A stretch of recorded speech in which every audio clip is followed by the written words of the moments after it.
శ్రీకారం చుట్టాను.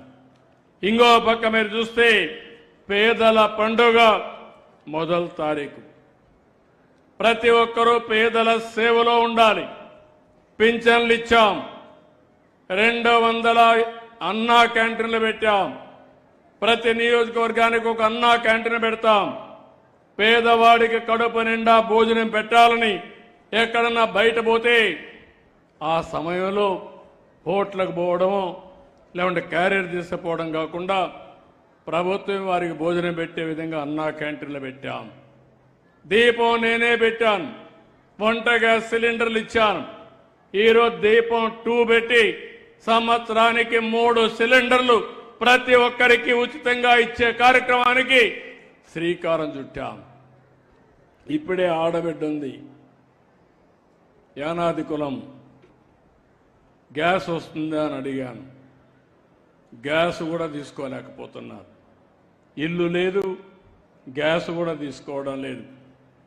అంటే ఓసారి పేదవాడికి ఎన్ని కష్టాలుంటాయంటే ఇచ్చే బెనిఫిట్ కూడా తీసుకోలేని నిస్సహాయత ఉండడం చాలా బాధేస్తుందని చెప్పి కూడా నేను మీకు తెలియజేస్తున్నా. ఇంకో పక్కన నిన్ననే మత్స్యకారులందరికీ ఒక భరోసా ఇవ్వాలని 20,000 రూపాయలు వేట నిషేధ సమయంలో వారికి భృతి కల్పించాలని 20,000 రూపాయలు ఇచ్చాను. జీవో నెంబర్ 214 రద్దు చేసి మళ్ళీ ఇవన్నీ కూడా సొసైటీస్ అన్ని మత్స్యకారులకు ఇవ్వాలని ముందుకు పోయాం. నాయి బ్రాహ్మణుల కోసం ఇంతవరకు 20,000 ఇస్తే ఇప్పుడు 25,000 రూపాయలు దేవాలయాలు ఇస్తున్నాం. గీత కార్మికులకి ప్రభుత్వంలో ఉండే మద్యం షాపుల్లో 10% వాళ్ళకి ఇచ్చి వాళ్ళ ఆదాయాన్ని పెంచుతున్నాం. పురోహితులు కానీ, ఇనాములు మౌజములు కానీ, పాస్టర్స్కి కానీ వాళ్ళకిచ్చే ఆందోళన పెంచాం. చేనేత కార్మికులకి 200 యూనిట్లు ఉచితంగా కరెంటు ఇస్తున్నాం. పవర్ లూమికి 500 యూనిట్లు కరెంటు ఉచితంగా ఇస్తున్నాం. జీఎస్టీ మాఫీ చేశాం. ఇంకో పక్కన వడ్డెర కులస్తులకి ఎక్కడికక్కడ క్వారీలు వాళ్ళకి ఇచ్చే బాధ్యత తీసుకున్నాం. ఇవన్నీ కూడా రేపు రాబోయే నెలలో రైతులందరికీ హామీ ఇస్తున్నా. కేంద్రం రైతు అకౌంట్లో డబ్బులు వేస్తారు.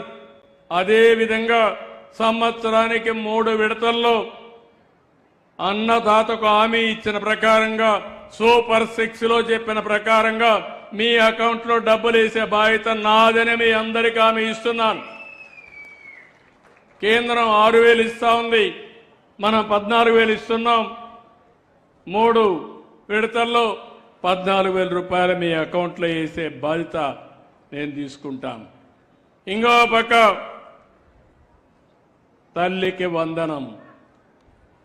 ఎవరైతే పిల్లలు చదువుకుంటున్నారో ఆ పిల్లలందరికీ 15,000 ఇస్తానని చెప్పాను. ఎంతమంది పిల్లలుంటే అంతమందికి ఇస్తానన్నాను.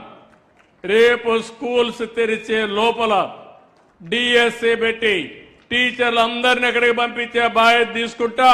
అదే సమయంలో మీ పిల్లల్ని బాగా చదివించడానికి 15,000 రూపాయలు మీకు కూడా ఇస్తాను, మీ అకౌంట్లో వేస్తాం. ఇద్దరు ఈ అమ్మాయికి 4 పిల్లలు, వాళ్ళని సరిగా చూసుకుంటే భవిష్యత్తులో 15 × 4 60,000 రూపాయలు ఇస్తాను తప్ప కోత ఉండదని మరొకసారి మీకు విజ్ఞప్తి చేస్తున్నా. దీనికి కారణం కూడా ఒకటి ఉంది. చాలా మంది మధ్యకాలంలో పిల్లల్ని కనడం మానేస్తున్నారు. ఒకప్పుడు నేనే పిల్లల్ని కనద్దు, తగ్గించమని చెప్పా. దానివల్ల ఇప్పుడు జనాభా తగ్గిపోతా ఉంది. చాలా దేశాలు జనాభా లేని పరిస్థితికి వస్తున్నాయి. మన దేశంలో కూడా ఆ పరిస్థితి వస్తే చాలా ఇబ్బందులు వస్తాయి.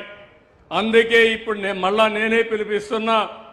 ఒకప్పుడు 2 కంటే ఎక్కువ మంది పిల్లలుంటే స్థానిక సంస్థల్లో పోటీ చేయడానికి అర్హత లేదు, తీసేశా. ఇప్పుడు చెప్తున్నా, 2 కంటే తక్కువ మంది పిల్లలుంటే